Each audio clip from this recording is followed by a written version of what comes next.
Seorang arkeolog bernama Rowan White menemukan bukti otentik tentang kisah Nabi Musa membelah Laut Merah saat dikejar oleh pasukan Firaun. Ia menemukan sejumlah benda berupa bangkai roda kereta Firaun dan tulang belulang yang diduga milik tentara Firaun kala itu.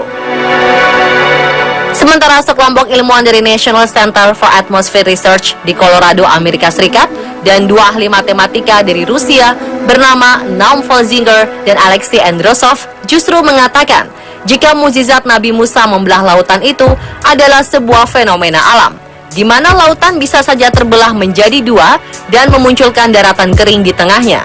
Pernyataan ini berdasarkan hasil simulasi mereka di komputer.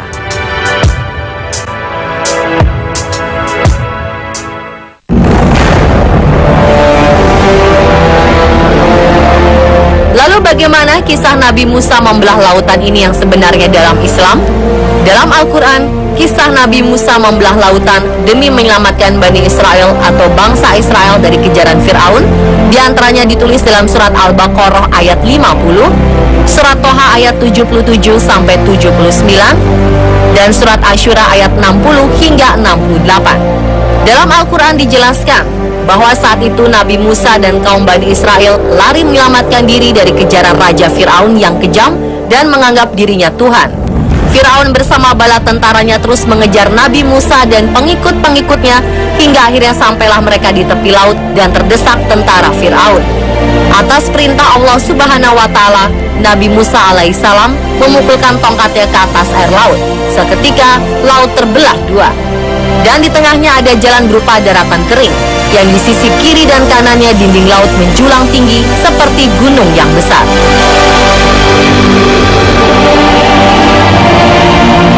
Nabi Musa bersama pengikutnya segera lari melalui jalan itu, dan tibalah mereka selamat di seberang lautan. Sementara Firaun bersama tentaranya terus mengejar mengikuti jalan di tengah laut. Pada saat seluruh tentara Firaun berada di tengah-tengah jalan tersebut, tibalah perintah Allah, dan kembalilah air yang menggunung itu menutupi jalan, di mana Firaun dengan sombongnya sedang memimpin barisan tentaranya mengejar Musa dan Bani Israel. Firaun dan tentaranya pun tenggelam, sedangkan Nabi Musa dengan seluruh pengikutnya selamat sampai di seberang Laut Merah atas pertolongan Allah Subhanahu wa Ta'ala. Pada detik-detik akhir hayatnya, sambil berjuang untuk menyelamatkan diri dari maut yang sudah berada di depan matanya, Firaun sempat berkata, jika ia beriman kepada Tuhan Musa dan Tuhan Bani Israel dan berserah diri kepadanya sebagai salah seorang muslim. Namun Allah Subhanahu wa Ta'ala kemudian berfirman kepada Firaun, mempertanyakan keimanan Firaun yang baru dilakukan saat menghadapi sakaratul maut. Setelah selama hidup yang dijalaninya melakukan berbagai perbuatan maksiat, berbuat sewenang-wenang, dan melakukan penindasan serta kezaliman. Dan Allah pun berfirman, terimalah sekarang pembalasanku, yang akan menjadi pengajaran bagi orang-orang yang akan datang sesudahmu. Akan aku apungkan tubuh kasarmu untuk menjadi peringatan bagi orang-orang yang meragukan akan kekuasaanku. Saat itu Bani Israel, pengikut-pengikut Nabi Musa, masih meragukan kematian Firaun. Mereka masih terpengaruh dengan kenyataan yang ditanamkan oleh Firaun semasa ia berkuasa sebagai raja, bahwa dia adalah manusia luar biasa lain daripada yang lain, dan bahwa dia akan hidup kekal sebagai Tuhan dan tidak akan mati. Hal yang masih melekat pada pikiran mereka menjadikan mereka tidak mau percaya bahwa dengan tenggelamnya Firaun sudah mati. Mereka menyatakan kepada Musa bahwa Firaun mungkin masih hidup namun di alam lain. Nabi Musa berusaha meyakinkan kaumnya bahwa apa yang terfikir oleh mereka tentang Firaun adalah suatu khayalan belaka.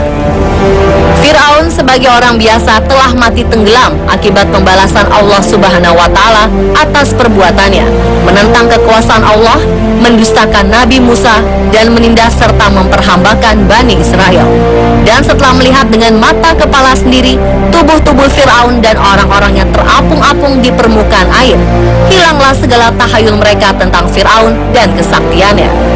Menurut catatan sejarah, jasad Firaun yang terdampar di pantai diketemukan oleh orang-orang Mesir, lalu diawetkan hingga utuh sampai sekarang sebagaimana dapat dilihat di Museum Mesir.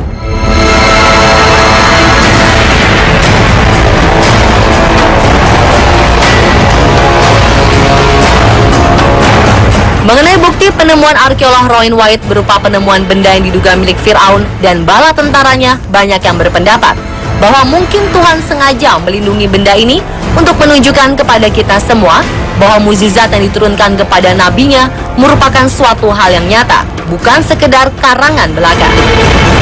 Sementara mengenai hasil penelitian yang dilakukan sekelompok ilmuwan dari National Center for Atmospheric Research di Colorado, Amerika Serikat, dan penelitian ilmuwan Rusia Folzinger dan Androsov menjelaskan bahwa terbelahnya Laut Merah ketika Nabi Musa bereksodus dimungkinkan setelah memprediksi karakteristik hidrodinamika dan berdasarkan pemodelan numerik berbasis persamaan diferensial matematika yang mereka tuangkan lewat sebuah simulasi di komputer. Namun pertanyaan yang bisa dikemukakan dalam hal ini adalah, apakah peristiwa Laut Merah terbelah bisa terulang? Para ilmuwan ini menjawab bahwa gugusan karang laut yang ada telah bergeser jauh dari permukaan laut, jadi tidak lagi memungkinkan untuk terulang kembali.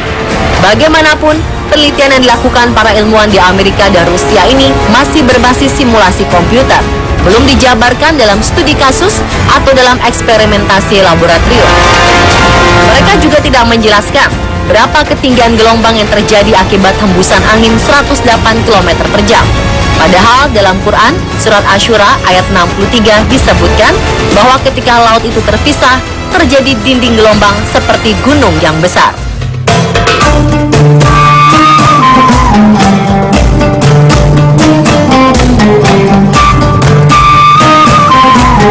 Peristiwa terbelahnya Laut Merah merupakan peristiwa yang luar biasa. Hal ini merupakan mukjizat dari Nabi Musa alaihissalam yang wajib kita percayai sebagai bagian dari iman. Dan peristiwa mukjizat ini dapat dipahami dan dijelaskan dari perspektif sains. Hipotesis yang bisa dijadikan dasar adalah bahwa segala peristiwa yang Allah Subhanahu wa Ta'ala berikan kemuliaan atau mukjizat sebenarnya tidak akan pernah lepas dari proses alam yang maha kompleks sebagai bagian dari sunatullah. Ketika itu terjadi, peristiwanya bisa dijelaskan dalam berbagai teori ilmiah, namun momentum dan tempat terjadinya merupakan mukjizat yang Allah Subhanahu wa Ta'ala sendiri berikan khusus bagi hamba yang dikehendakinya.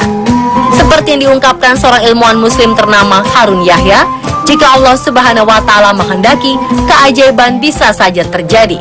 Jika kondisi yang memungkinkan dan dalam kasus Nabi Musa alaihissalam, di mana kecepatan angin, waktu, dan tempat mendukung proses terjadinya keajaiban. Dalam peristiwa lain, kejadian laut mengering tepat terjadi ketika Nabi Musa alaihissalam dikejar-kejar Firaun. Kala itu pengikut Nabi Musa sudah yakin mereka akan dapat terkejar. Kemudian Nabi Musa alaihissalam menjawab, tidak, sebab Allah Subhanahu wa Ta'ala bersama kita dan akan memberi petunjuk bagi kita. Keajaiban kedua adalah proses terbelahnya laut ketika Nabi Musa alaihissalam melakukan eksodus tidak akan mungkin terulang lagi. Hingga kini manusia modern baru bisa menjelaskan melalui sebuah simulasi komputer, yakni sebuah generalisasi berbasis asumsi yang masih merupakan pendekatan, bukan penelitian secara empiris atau penelitian melalui eksperimentasi di laboratorium.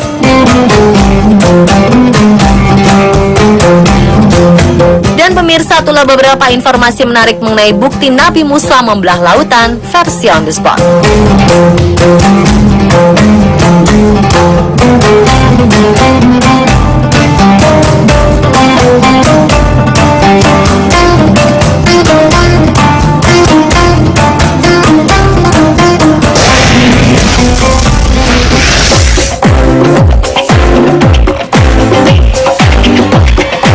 Bagi Anda yang senang dengan hal-hal berbau misteri, pernahkah Anda mendengar tentang harta karun yang tak akan pernah ditemukan lagi?